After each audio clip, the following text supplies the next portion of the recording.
It's a good day today. And what time is it? The time says sometimes your kids grow up and can't blame you for everything anymore. This goes for all parents. It's something that happens in life.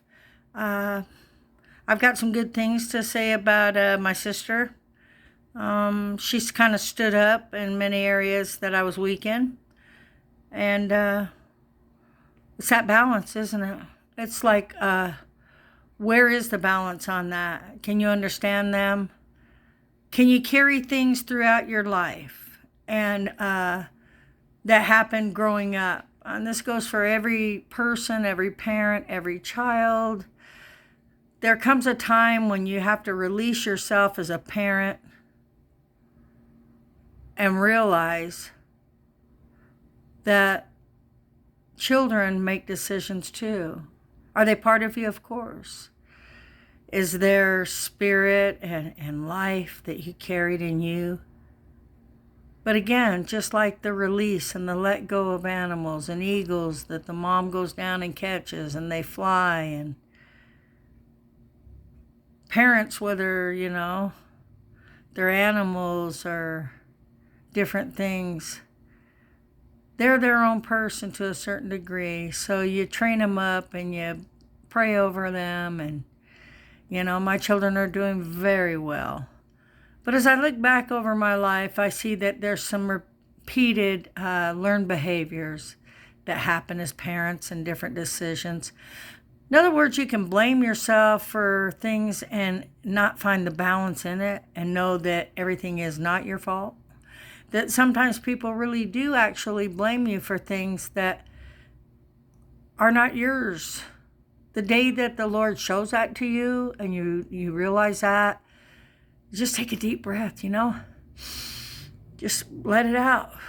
And you're like, wow, there's things in my childhood that I took the blame for years. It could be petty talking about it. And the reason I'm talking about it, because it probably has happened to you. These are things that come up as you are on your journey, whether you're dealing with the Lord. But He does have a way of cleaning up things on the inside because He doesn't want you to carry them. See, there's a scripture that goes, my yoke is light. Some people carry a big yoke. Those are those big leather things that they put on horses to plow. And guess what? We could be plowing things that is impossible. It's impossible to plow a field that isn't yours. It's like a plate that's full of food and you don't want to eat it anymore and you want to scrape it off. Well, where do you put it? Where are you going to scrape all that stuff at? Hopefully at the foot of the cross, or a place that you're working with the Lord to help you understand things that happened. Some things aren't your fault. And you blame yourself because you've got such this deep love. Once you get in them deep waters, it's deep. You don't care anymore. You just want to love. And even if it's sick, or even if a stranger has to teach you rules or therapy, or mostly God, He's the great physician, teaches you, that's not your fault. You're trying to plow a field that isn't yours. And it's a burden. It's definitely a burden. It can hurt. But others can say, well, didn't you learn that now? Well, every day of your life, aren't you learning? Are you alive? Are you growing? Are you accountable? Do you accept the invitation for correction? Well, that invitation is, it's a good one. To invite your mind and new ways of thinking. And if you're around other people that are blaming their parents continually, consider that relationship. I've known people that just continually, no matter what, they can eat a steak, the best meal. They can not see the sun shining and still blame their parents. This is daily, and it's toxic. And when you're around it, it does affect you. It affects your creativity. It affects your soul because you can't fix them. So if you're around people in your family and life and yourself haven't come to this conclusion that one must not blame somebody for everything, but sometimes there's some clouds in there. Once its clouds are removed and you can see things clearer, and that you're helping yourself by not having another person's burdens, your yoke is light. You feel better. And you let that person grow. Because remember, you have to take your part in it. Didn't you teach them that you could fix it? Didn't you teach a child that grows up to be an adult that mom's there, dad's there, we'll fix you?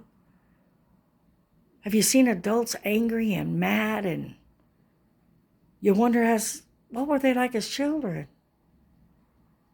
Well, they weren't corrected. I don't mean, spare the rod, spoil the child, go out and get a stick and whoop them on the legs or anything like that. I never did that with my children. Rather show them love and use an example. It's always a good idea to use an example and teach them and look in their eyes and love them. A child knows if you love them or not. But as our children grow up and they become adults, they can still have those issues. I find that in parents and friends that I've been around. I find it in myself. So let's not be quick to blame, but rather say, we get to a certain age, we get to a certain growth, like a tree or a plant, and we have to take accountability. And what's wonderful is when a person knows it's not their fault anymore. I'm going to share a little story with you real quick. And I love you, Paula, if you're watching this. And we were children. But we were poor, and my brother stole a bike. It was a 3-wheeler. It was a nice bike. I don't know where he got it from, but I didn't care, because when he brought it to me at about 5 years old, I jumped up on it and had spring seats. The wheels just went, it had big handlebars. On the back of this tricycle, it had 2 steps. You could get on the bottom or the top. Matter of fact, 2 kids could ride in the back as long as they're holding each other's shoulders from the rear. So my sister wanted to ride my bike. And she hounded me. We were little kids. I'm the baby of the family. So finally I says, okay, get on it. So I was just a young little child. I was probably 5, and I was strong, and I'm still strong.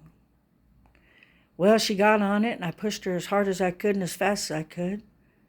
And she was doing okay till we came to a little place where there was a little corner on cement. And she didn't turn too quick. She fell in some rose bushes. I carried that with me for years and years and years. And she knew I felt bad. So if somebody knows you feel bad, be careful. No one to pull back. No one to say, okay, I feel bad, you're sorry, and move on. But sometimes those people could put that pressure on you for years. I felt guilty about that for years. And I was just a kid that pushed her. And she turned wrong and she fell. Either way, both of us were wrong, weren't they? Weren't we?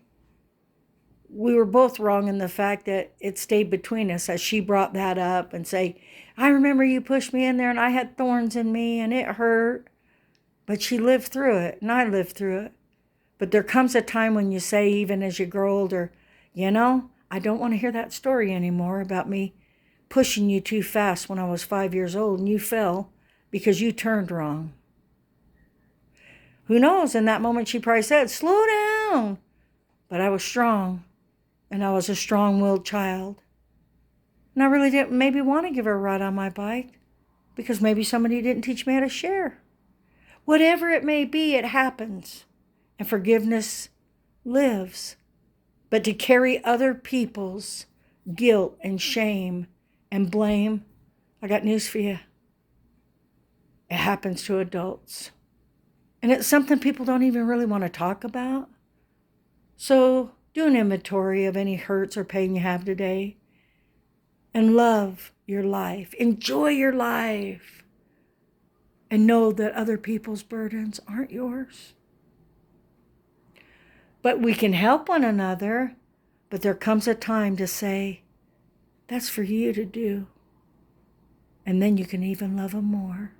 It's Miss Cool saying, peace.